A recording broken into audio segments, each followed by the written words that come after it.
આપણે હમણાંનો જ પ્રસંગ લઈ લ્યો.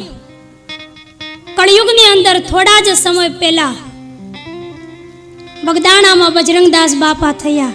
એની પાસે એકવાર માયા આવી હતી. એ માયા એક દી મુંજાવા લાગી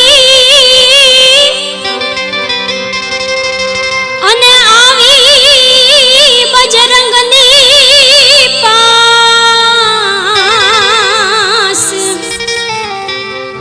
એ પણ એને પાટું મારીને અળગી કરી.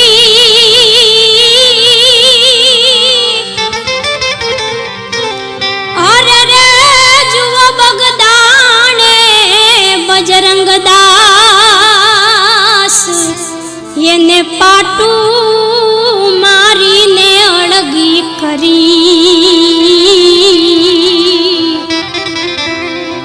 બગદાણે બજરંગદાસ. જગતમાં સંતોને કોઈ દિવસ માયા વળગતી જ નથી. કદાચ ગમે એ સ્વરૂપે આવે પણ સંતોને એની શું જરૂર? માયાની જરૂર તો આપણે બધાઈને છે. આપણે એની પાછળ પાગલ બન્યા છે. બજરંગદાસ બાપાની પાસે જ્યારે માયા આવી ત્યારે બજરંગદાસ બાપાએ એને ચોખ્ખે ચોખ્ખી ના પાડી દીધી હતી કે મારી આ મઢુલીમાં તારું કાંઈ કામ નથી.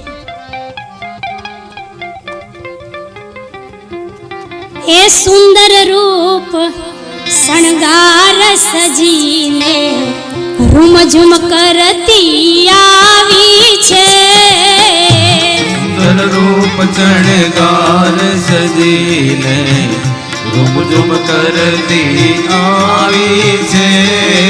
હે બંડીધારીના દ્વારે બેઠી, બંડીધારીના દ્વારે બેઠી ફૂલ ઝળકતા લાવી છે.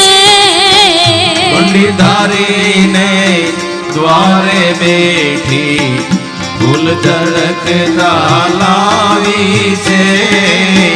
સુંદર રૂપ શણગાર સજીને.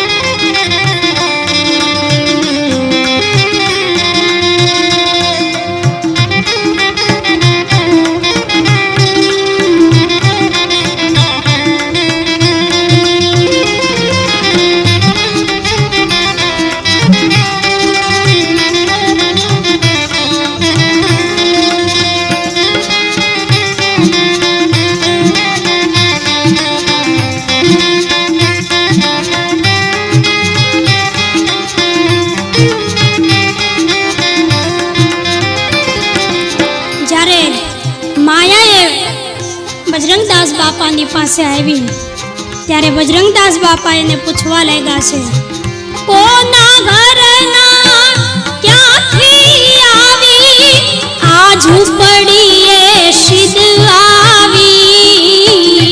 કોના ઘરના ક્યાંથી લાવી આ ઝૂંપડીએ સિદ્ધ આવી. મોહ માયા ને મમતા તજીને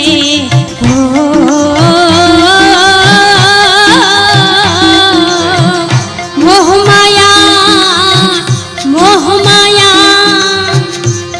માયા મમતા તજીને મારી નજર પ્રભુથી લગાવી છે. સુંદર રૂપ શણગાર સજીને રૂમઝુમ કરતી આવી છે. હે બંડીધારીના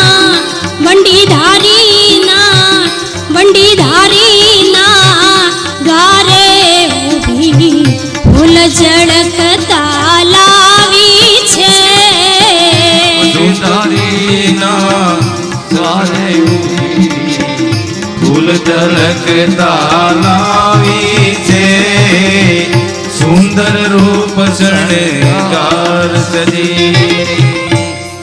આમ માયાએ સંતોની સામે જાજીવાર ટકી નથી શકતી.